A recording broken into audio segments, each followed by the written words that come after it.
Right, let's make a start. Good afternoon, everybody, and thank you for joining us on this, which is the third in our series of webinars on the subject of neuroagility. It's great to have you with us, and we're really looking forward to talking to you about what we think is a really, really exciting new piece of thinking, new tool for us to use. This series of webinars is part of our launch of neuroagility here in the UK. We began in April with business breakfast in London, which was really well attended. We know that not everybody could make it there, so the purpose of these webinars is really to replicate that experience and give you a chance to understand a little bit more about neuroagility. We were joined at the business breakfast by Dr. Andre Vermeulen, who's the creator of this, and Andre is with us today live on the webinar, and we'll be introducing him. So today's webinar, if we look at the next slide, is, as I said, the third in this series, and today's is all about understanding the unique and genetic makeup that we all have. It's about our own neurological design and what that means for the way our brain works, what that means for the way we communicate, the way we take in information, the way we learn, the way we develop our relationships with people, the way we get on with people. So today is all about understanding what that means for us in practice. And as it says, it's the key to outthinking, outcreating, outlearning and outperforming. And frankly, who amongst us doesn't want to do that? Not me. So hopefully that's whet your appetite and got you excited to learn a little bit more. Let me begin by introducing myself and also asking Andre to introduce him. So as you see on the next slide, my name's Sally Tansky. So if you could just put the slide on for me, that would be great. Thank you. And I'm one of the facilitators and coaches here at Full Potential Group.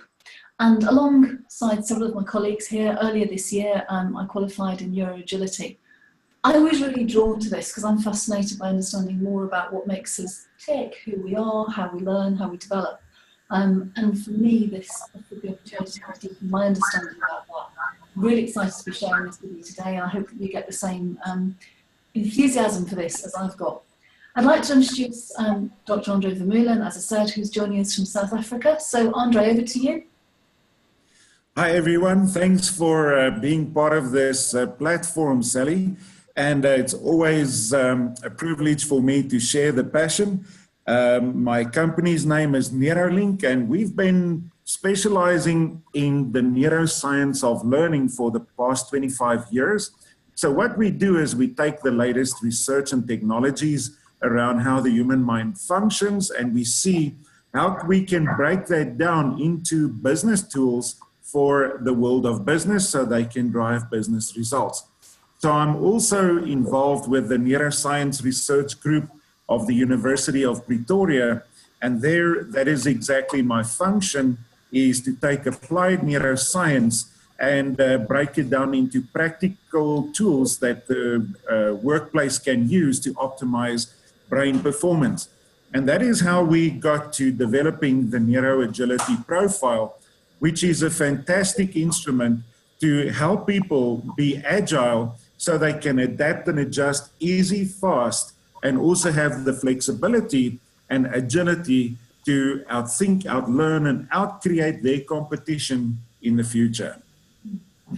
Thanks, Andre. I'd really echo what Andre was saying there about practicality. One of the things that I've really enjoyed about working with this is how practical it is, how usable it is, and how it's taken some of that really academic and valuable thinking and brought it into the world that we can all use and understand. I also want to briefly introduce my colleague Sarah from Full Potential Group, who's very kindly helping us and supporting us on this webinar. Sarah, by her own request, won't be saying anything on this webinar unless we really make her. But thanks, Sarah. Thanks for being here. Hello. I knew I'd get a word out of you eventually. Thank you.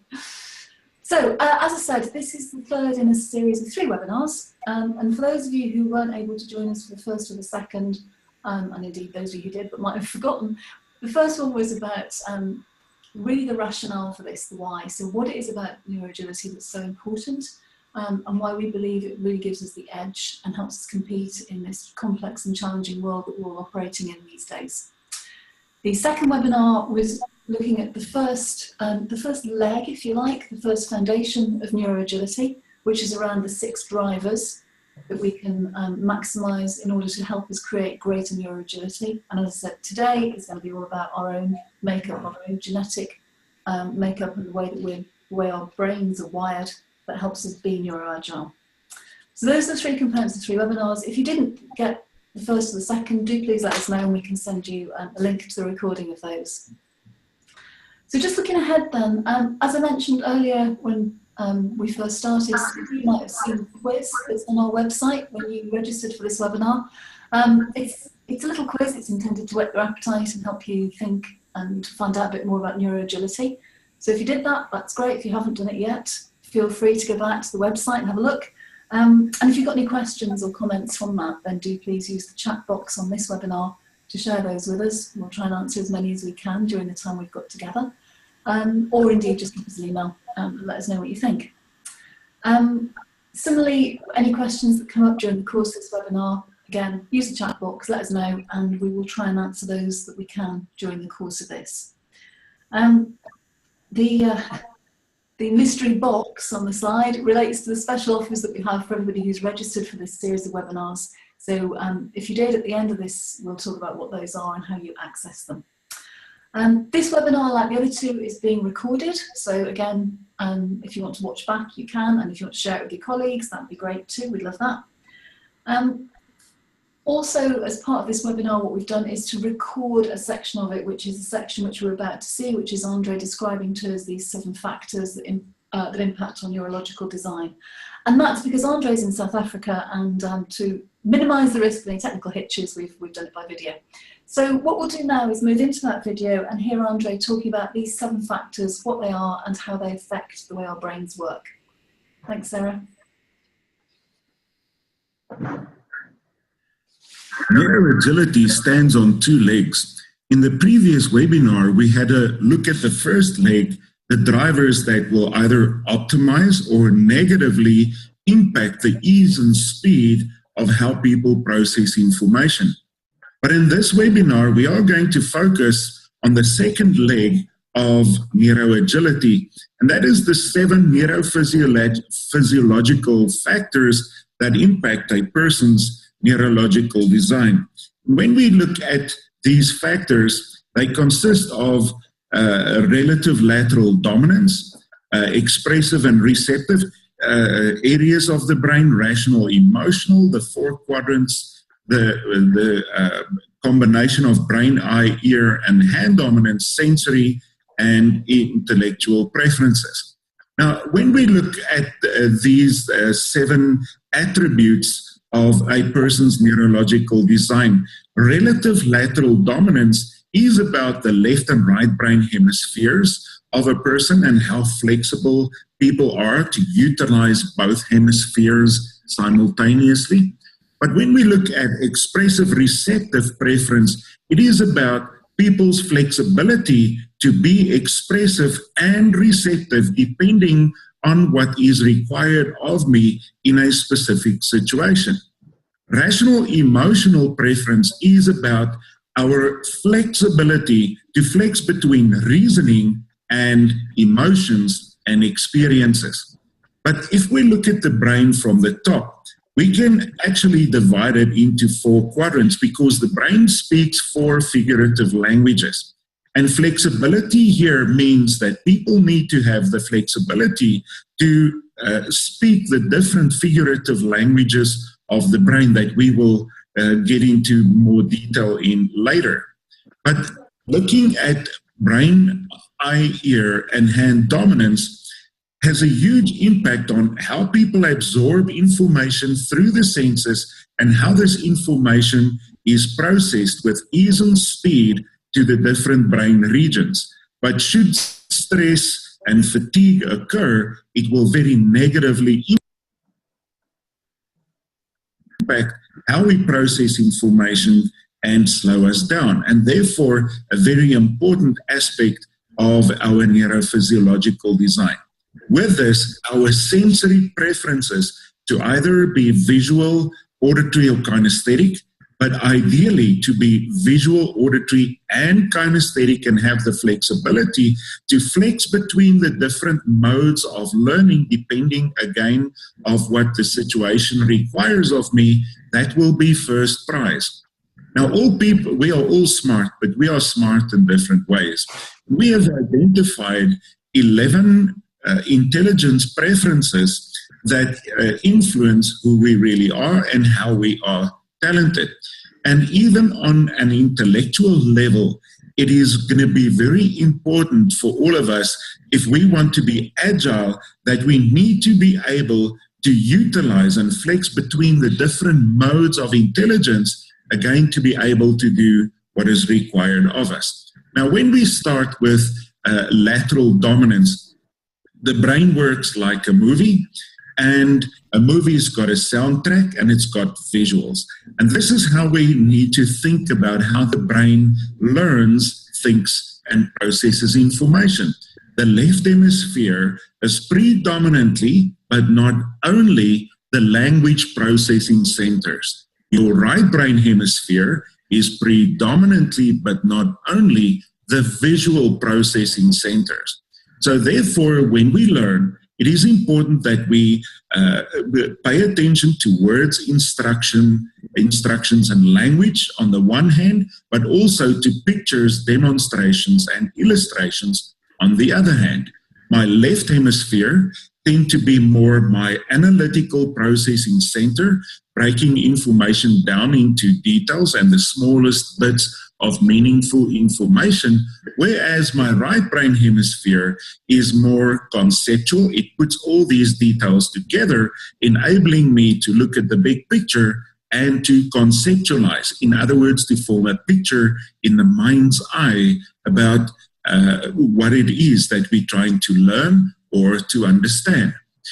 Your left hemisphere likes to think inside of the box, to follow the rules and regulations and instructions, and to do things sequentially, step by step, towards a certain outcome.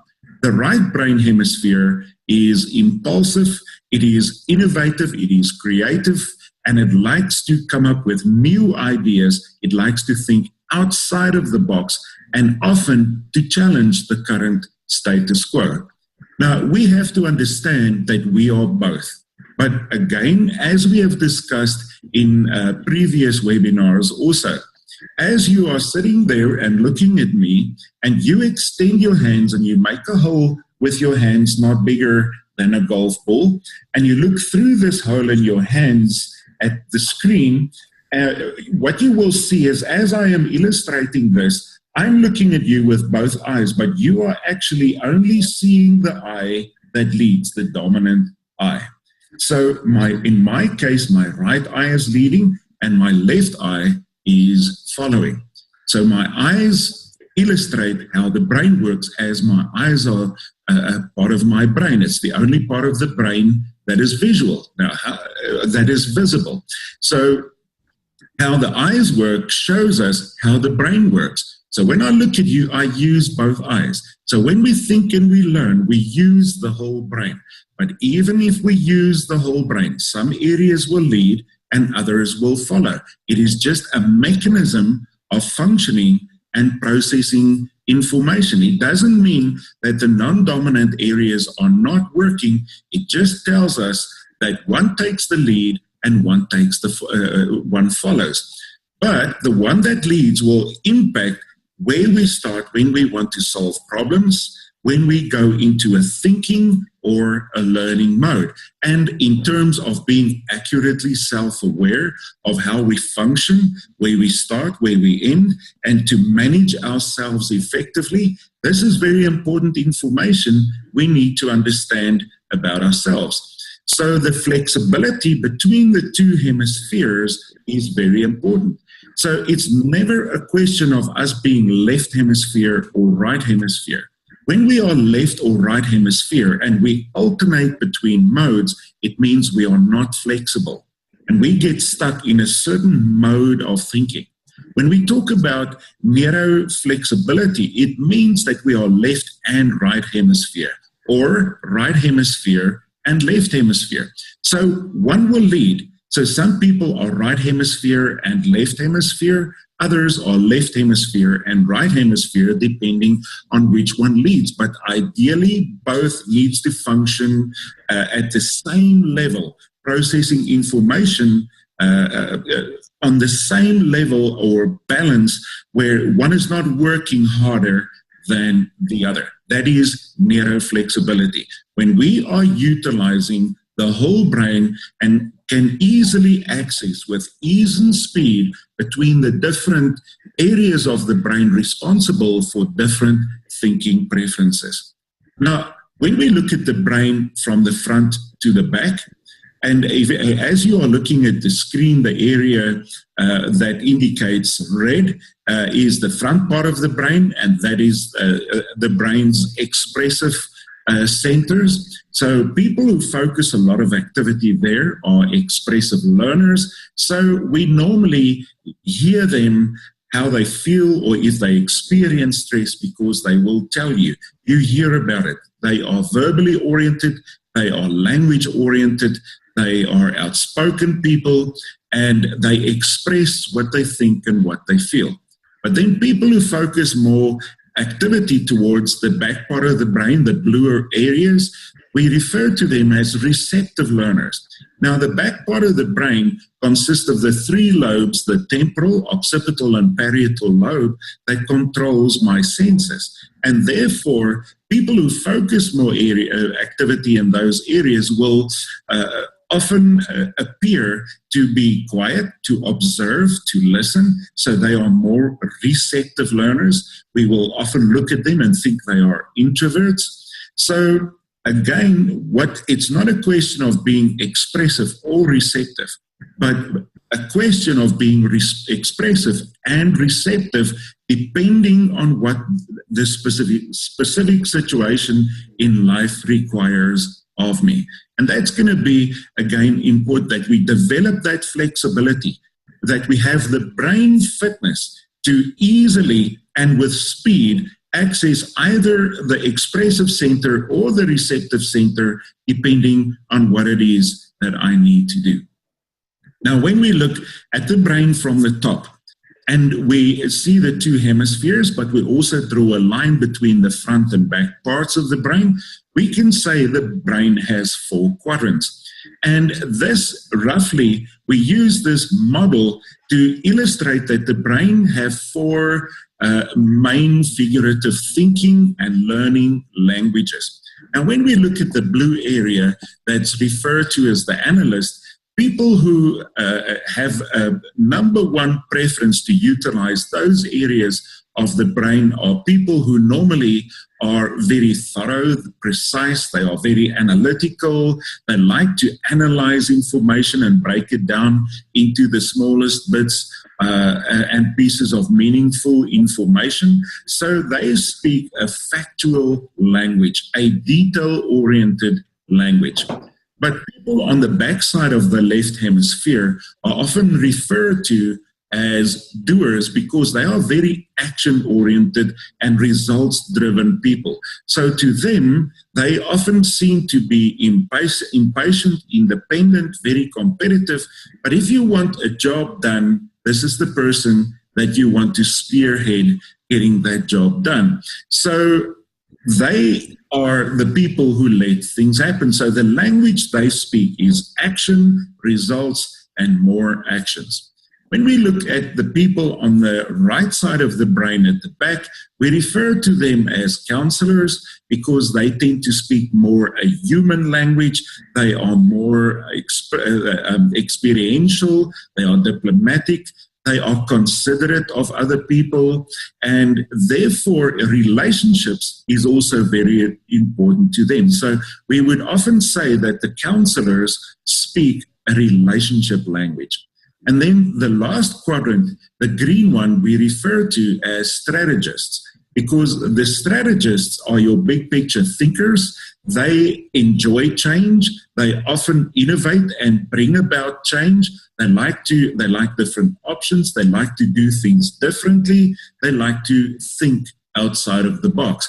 Now, we have all four of these quadrants, and we use all four of these quadrants. But there will always be a sequence of preferences. In this case, not just one or two, but four. So we will have a number 1, 2, 3, and 4 preference. Again, flexibility ideally is when we have the flexibility to easily and quickly access the specific quadrant necessary to deal with that thinking situation or with people in my team who speak that language.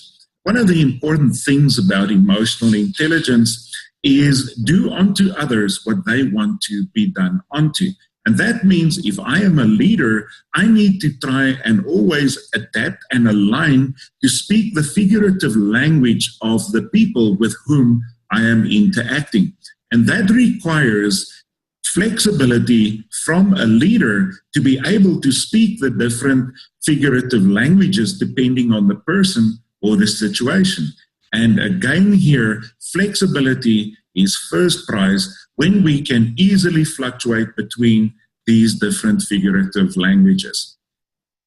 The next aspect to consider when we look at people's neurological design and how flexible they are is to look at how easily can people flex between rational thinking modes and emotional modes of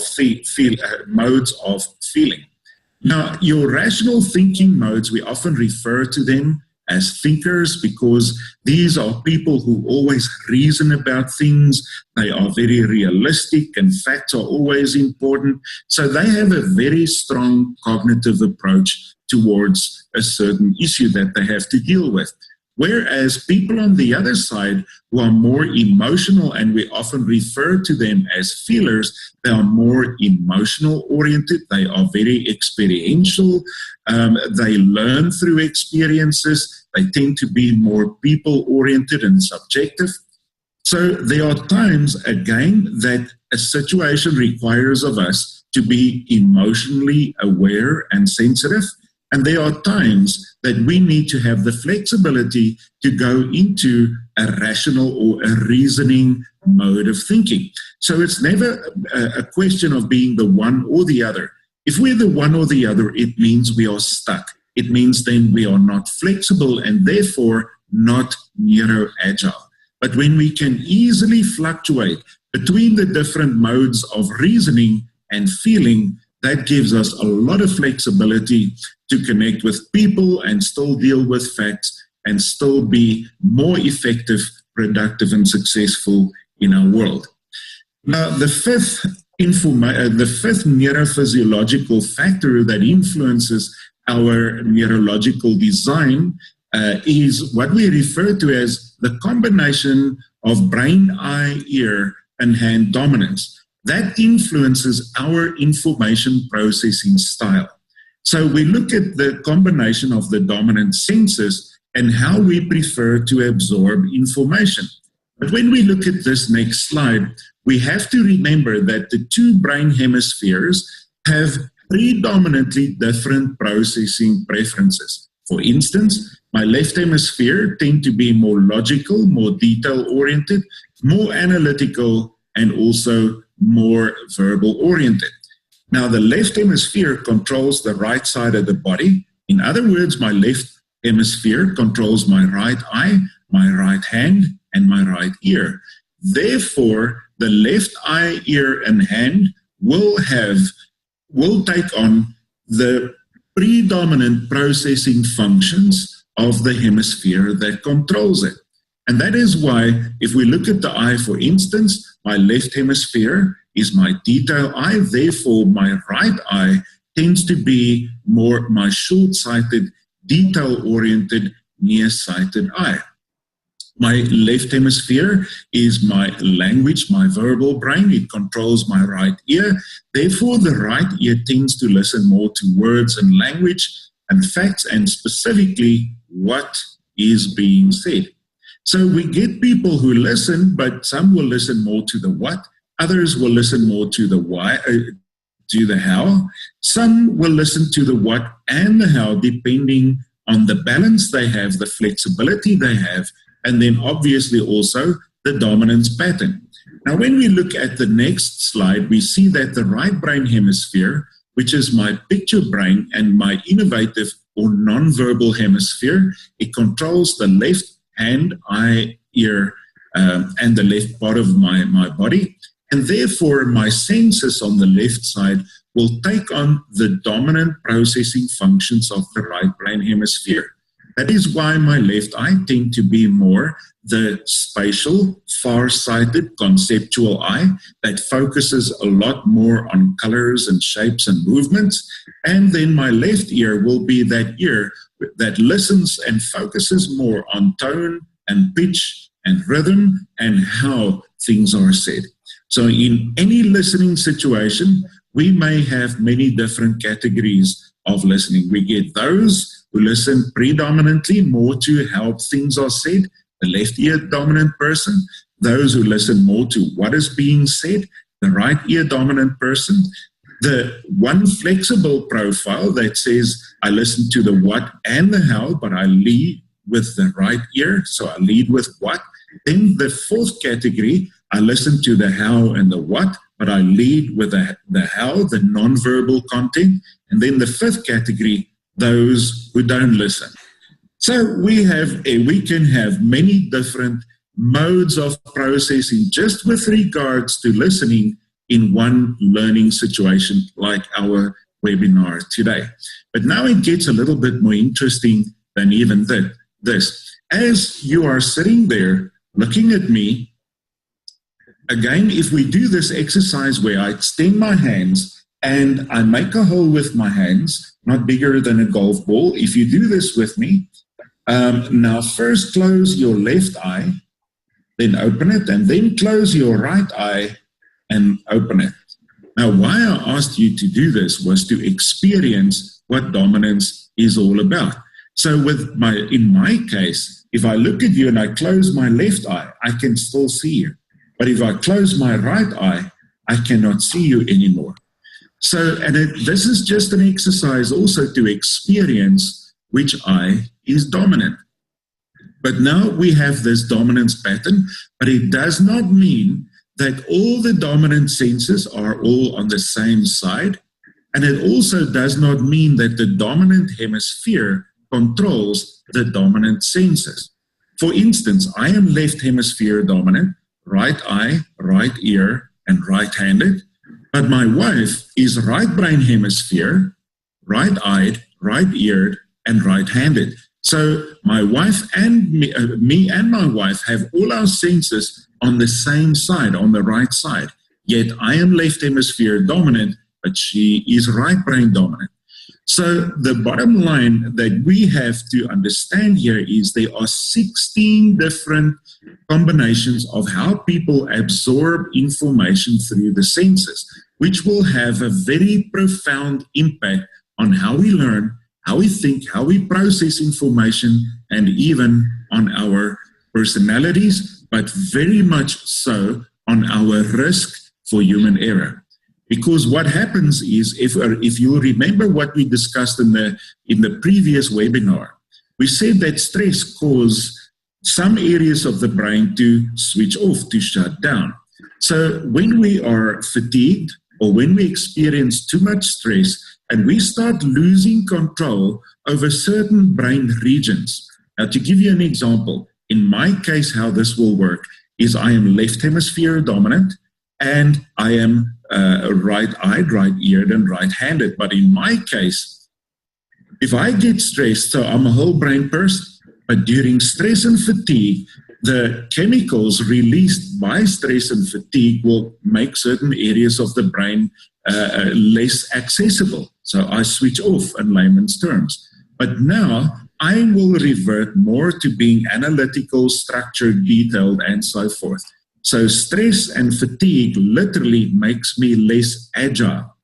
Even if I'm a brain fit person, it will make me less agile. So that's a big problem, stress and fatigue. We need to learn to manage that. But if we have a person who is left hemisphere dominant, who switches off the right brain hemisphere during stress and fatigue, but let's say this person is left eye dominant, which means this person will actively process all the information that is actively processed through the left eye to the non-dominant switched off right brain hemisphere. So the information will come in, but not be processed. In other words, have you experienced that you get people, they look, but they don't see, or they hear, but they don't listen? Or maybe that has been you, that sometimes you read, but you don't really register what you are reading. Or people are talking, but you are not necessarily paying attention or noticing what they are saying. So we hear, but we don't listen. We look, but we don't see. Now, that often happens when the dominant senses are on the same side as the dominant brain hemisphere. So during stress, it means that the stress causes a neurological hindrance because it's going to slow down or even block the speed of electrical transmission. So this will very profoundly slow down and impact your information processing style, perhaps even leading to a neurological hindrance during stress, which means our risk for human error will increase when we operate dangerous machinery, and we look but we don't see. That can lead to incidents, to accidents, and people getting hurt.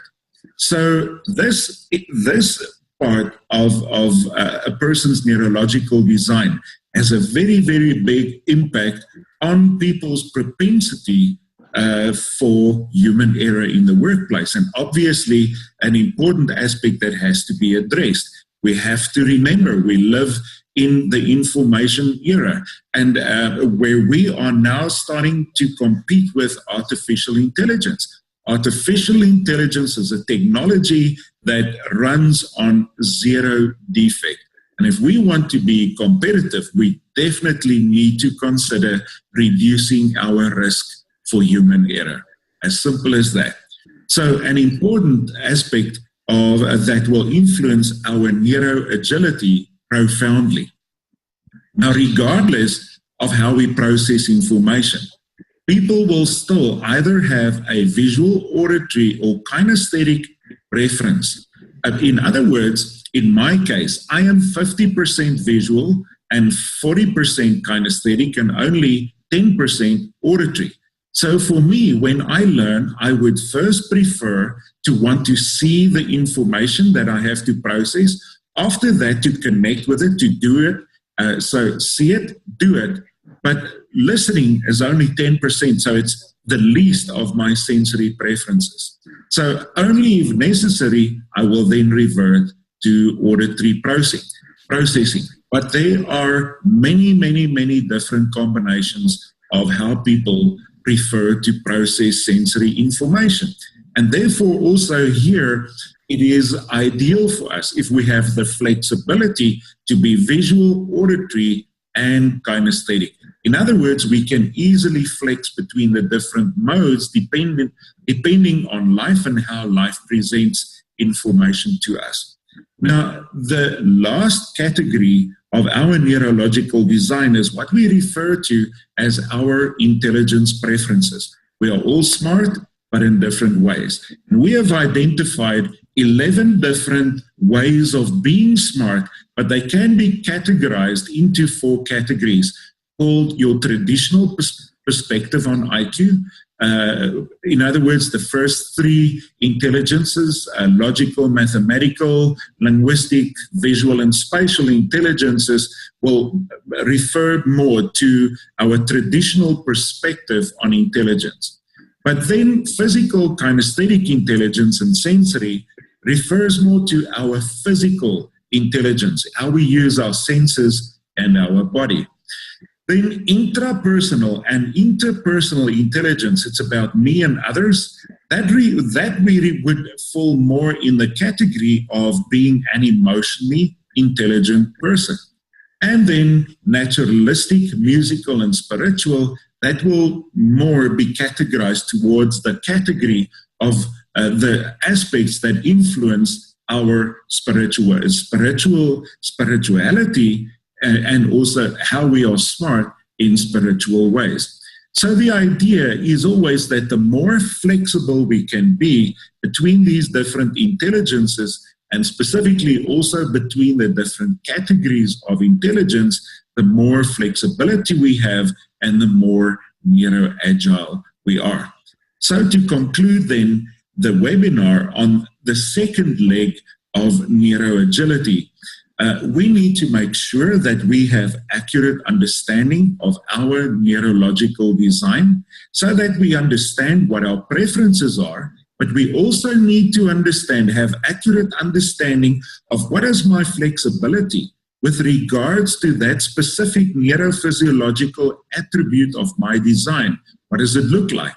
Should I still be improving that? Because remember, ideally, if we talk about people who are really neuroagile, we talk about people who have flexibility between the flexibility between the different attributes of your neurological design, but also if we, for instance, just look at your lateral dominance, there has to be flexibility between the left and the right brain hemispheres, flexibility between the expressive and the receptive centers of the brain, flexibility between the different figurative modes of learning, of sensory processing of information, even between the different intelligences, and obviously very good balance to neutralize any neurological hindrances we may experience caused by stress and fatigue when we look at how people process information.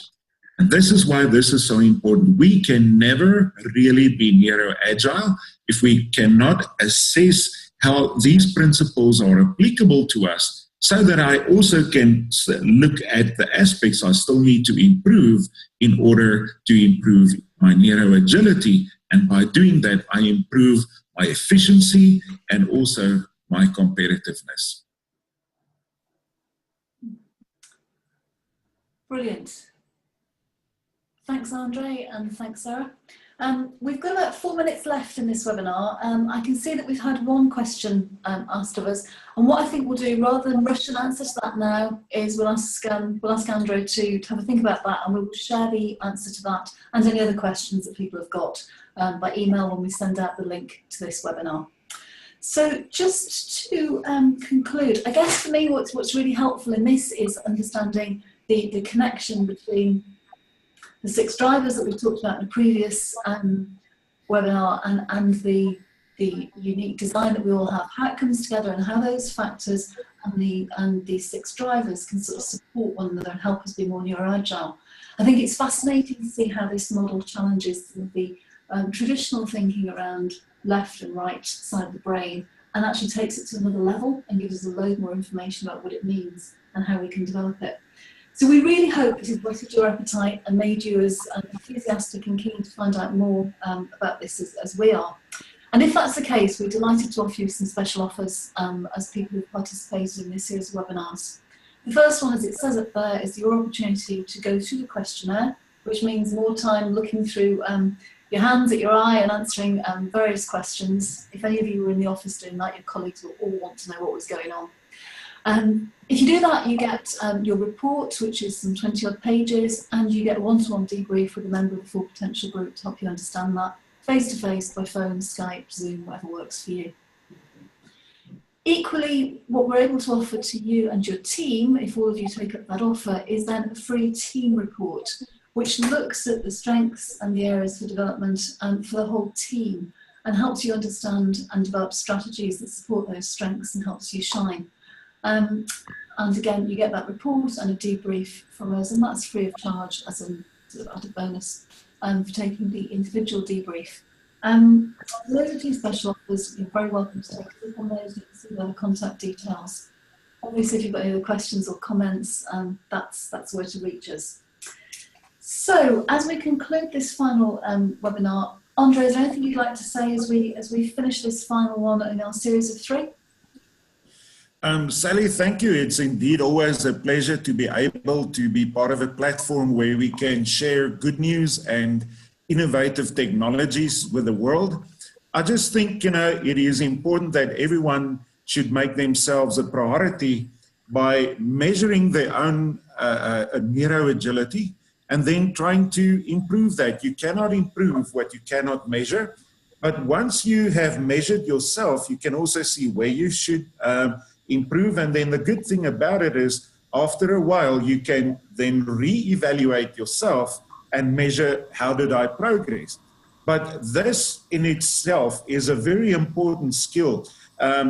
Agility, and your learning agility becomes a very important selection criteria for people of the future, and it cannot start at any other place than measuring and developing your neuroagility. So I think we're really starting at the right point of departure for people to improve their brain fitness, their agility, but by doing so, improving their competitiveness for the future as well. Absolutely. Thank you. Thanks, Andre. So just to summarise then, as I said, opportunities to explore your own neuro agility, to understand that of your teams, and for those of you who are really keen, you may indeed want to take the route that we've done to become licensed practitioners and be able to support other people in developing their neuro agility. So we'd like to conclude by thanking you very much for your time this afternoon. It's been great to work with you. And just to summary, really, these are the reasons why we think it's so important to develop neuroagility. So it's about improving your performance and achieving your potential. It's about being able to learn better and more quickly. And we know that's going to be so key now as well as in the future. And it's going to help you respond more successfully to the challenges that we all face in this VUCA world that we're living in. So thank you very much for your time. We'd love any comments or questions. Do feel free to email us, and we look forward to talking to you soon. Thanks, everybody.